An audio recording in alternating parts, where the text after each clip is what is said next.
gearing up for our summer 2023 session, which is going to be on July 16th at the beautiful historic Clinton Street Theater.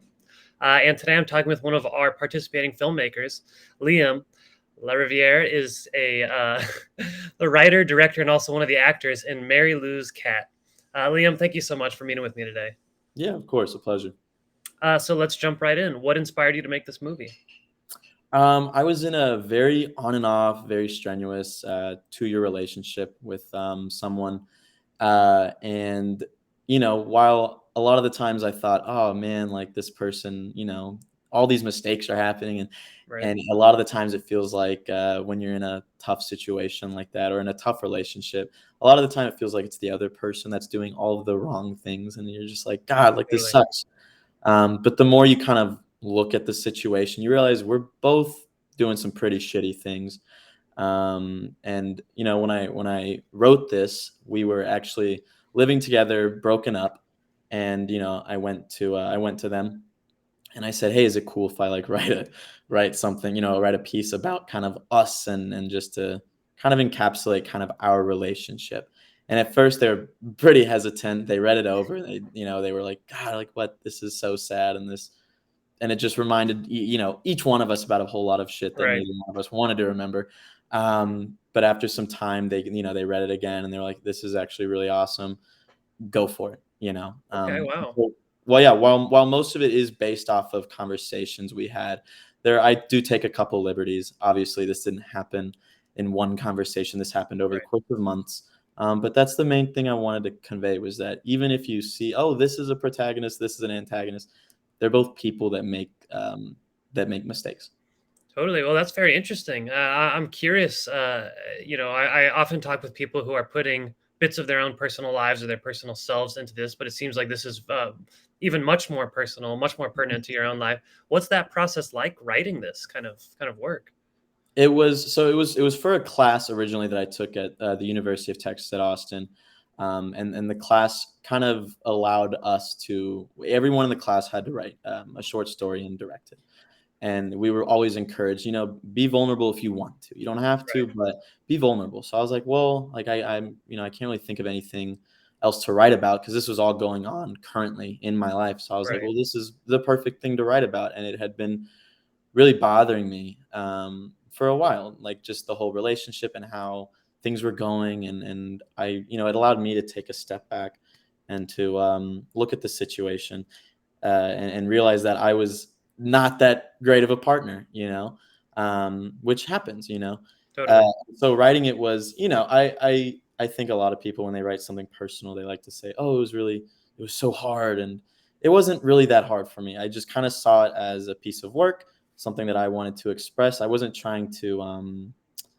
not sure if the word escapes me. I wasn't trying to like use this topic to make a good movie or whatever. I wasn't, Right. oh yeah, I kind of just saw it from like a third party perspective, just like, all right, let's write this. And what are we feeling? Whatever. It wasn't too hard to like write. It was a little bit harder to edit and then look at as a final product, and Mm, especially to show my partner the final product. They loved it and hated it, as do I sometimes because it right. just a lot of those conversations are real and it kind of sucks to like re-listen to it. Right. Um, but at the end of the day, it's a little short film. I see it for what it is, and they still do, and they love it. But it's hard to look at sometimes. But I would Totally. say I'm pretty well detached from it. Gosh, that's interesting. This is really we've launched into quite the heady thing here. I mean, Oh, no. on that note, I'm curious then, what is it like to portray a character in this who is decidedly yourself? I mean, in that narrative way, is there a balance you had to take so you're not reworking it? Like you said, you're trying to through looking at this, you've seen that there is no protagonist or antagonist. What was it like, re-embodying that moment or those moments? It was interesting. As you said, the cat's out of the bag. I play Right. me, Okay. and Andrew Cussman, a phenomenal actor, plays my partner. Wasn't actually my partner, but kind of delving back into it as myself was interesting. I had just gotten into acting, so I was like, "Well, I'll just cast myself in this just to kind of practice my acting." Right. And I was like, "What better person to play than me?" So a lot of it didn't really feel like acting. It was just remembering conversations. Is that how it happened? Am I remembering the details correctly? Is this being portrayed fairly to the both of us? I didn't want Totally. people to walk away and think, "Oh, I hate that person," or "Oh, I hate that character," and that's the good guy. Like I said, we're both people, and so it was interesting, putting myself back in my shoes, from Right. conversations I'd had over the last, several months, the last year. So the rehearsal process was interesting. Wasn't a lot of rehearsal for me. It was just a lot of notes for my other actor. And hey, Andrew, let's try this. And Okay. he helped me out a lot too. Just because he's a phenomenal actor. He was like, hey, try this, try that.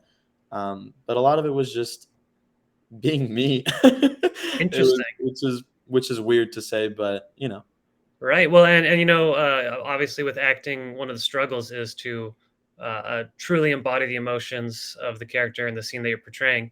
In the case of this, and it is an early acting effort for you, as you said, uh, what sort of I don't know information is it giving you for other roles now that you have embodied something that you were able to, or you portrayed a character who you were fully able to embody the emotions of? Is there anything that you've took from that sort of nugget that you could translate to future acting projects?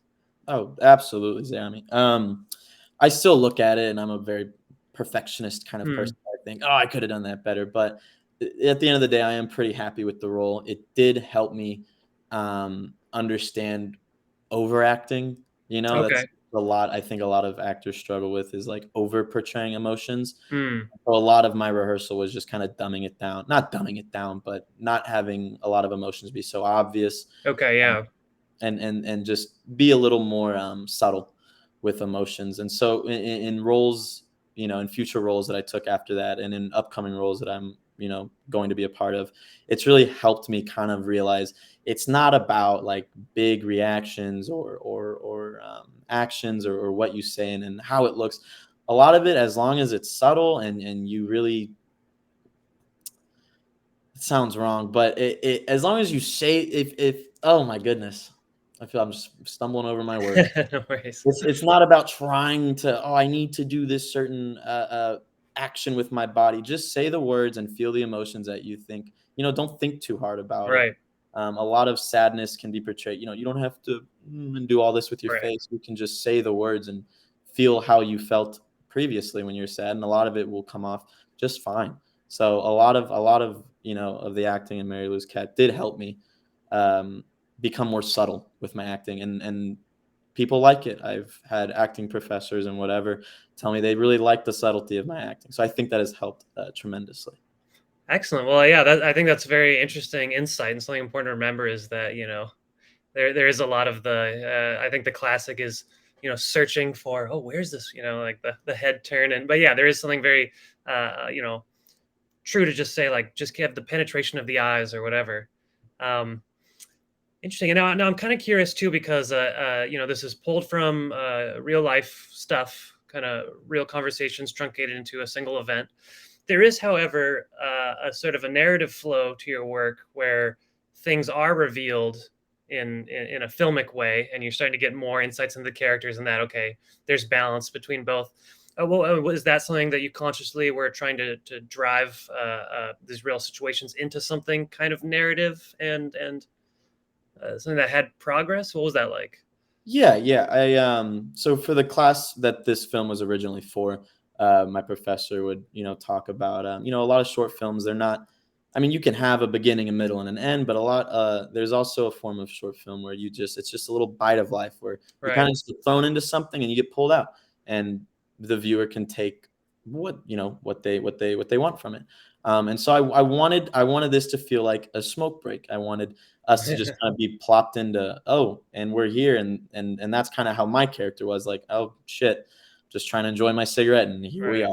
are. And I did want there to be some form of beginning, middle, and end, and there is. There's, you start the smoke break, you get into the conversation, and then the smoke break's done, right? But you're still not left with the whole story. And I wanted there to be little pieces of information kind of revealed throughout. For Totally. instance, when the characters reveal that, well, they were planning on getting married sometime in the Right. future, and how poorly that went, and how at first you think, oh, look at this person asking him for money. That's super annoying. Well, they have, they had a drug addiction. That part was fictitious, but the money aspect was very real. Okay. And so I wanted there to be moments that kind of kept making you question, well, who is the good person Right. here? Who's in the right, who's in the wrong? Um, so with that, being said, yeah, I like to think there was some beginning, middle, and end somewhat like that, but I Totally. also wanted it to just feel like a chunk of my life. And you take, because at the end of the day, he finishes his cigarette and he has to go back to work. That's kind of the whole point, is I have to keep moving on Right. regardless of that tough conversation. Life moves on. You gotta, what's it called? You gotta roll with the punches. Yeah. Roll with the um, punches. Yeah. Totally. yes. So that was kind of what I wanted to convey with this. I wanted there to be pieces of information coming at you, Absolutely. so Well, making you it question. feels like the balls pass back and forth, and you're always constantly questioning. Okay, it looks like that person's not as bad as they seemed at the beginning, and then oh, okay, back there. I will also say that I feel like you've just coined a new type of sequence or shot in cinema, which is the cinematic smoke break. I'm gonna remember that. Just a little bite of life, the little 15-minute chunk of just something that begins and ends, and So if I get rich for that, I'll pay you. But anyway, I'm curious, is there anything else, distinct that you took away from this as a learning moment? Is there anything that you'd like to put into your next work, that you learned from this project? Yeah, I I learned how the shoot went remarkably smooth, all things Okay. considered. I think we wrapped an hour early. It was like a 5-hour shoot. It took like Oh, 4. nice. Shooting in direct sunlight and in a back alley where there's a lot of wind, not a lot of fun. So on Mm, the technical side of things, I mean, you could look at my Adobe timeline. There's high pass filters on everything, kind of getting rid of the of the microphone. right, yeah. So I'm writing something right now. I want to shoot indoors where there's lighting. There's the sun would come out and then it would stop and then it would come back out. Oh, right. It was just sifting through the best takes, which were this. It was just a handful. So it definitely taught me to be patient with audio, be patient with natural lighting, because we didn't have any lights on set and we just were hoping and praying that the sun would stay out. Right.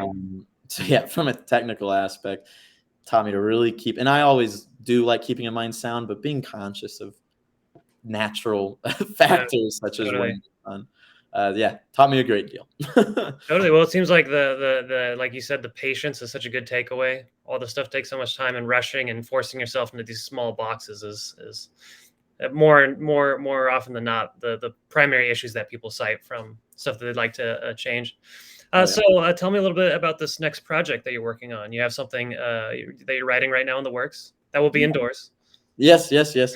I saw someone on social media. It was a friend. It was either a friend of mine or a friend of a friend. Don't remember, but someone was just like, I'm gonna write a feature this year, Okay. and that was in January, and I was like, well, why don't I do that? I'm graduating. I've just graduated from UT. I've got Congratulations. nothing but thank you. I've got nothing but time. I'm just working full time, whatever. Why not write a feature? Just go for it. Yeah. Why not? And if it ends up being shorter, well, whatever. But I wanna write a feature. So right now I'm writing a feature. I don't want to give away too much. I don't have all of it figured out. I have a very strong concept that I've sent to some close film friends who dig it. They like it. Excellent. But as far as writing and directing, that's it. I don't want to act in it. That seems like too much to bite off. Yeah. It's Totally. already hard enough to do with this one. But I've got a couple projects that I'm acting in soon. Some other student films that I've auditioned for and thankfully gotten the roles for. Super stoked to practice, more of my acting. It is something I do Totally. enjoy doing. And then also writing and hopefully directing something within the year. We'll see how that script comes along. Excellent. Yeah, seems like the ball's rolling. You got a lot of good momentum there. Best of luck with all those endeavors. Is there any last things you'd like to say about Mary Lou's cat? Not much. Just thank you to my partner for allowing me to, um, you know, express the story, our story. They probably aren't going to see this, or who knows, right? I probably won't send it to them, but if they do happen to see this, Thank you so much. I appreciate you. Awesome. Well, thank you, Liam. I'm very excited to put this on the July 16th at the Oregon Short Film Festival. It's been a very nice pleasure talking to you, and I hope to see a lot more from you very soon. Thank you, Zami. I appreciate it. Thank you. Take care. Likewise.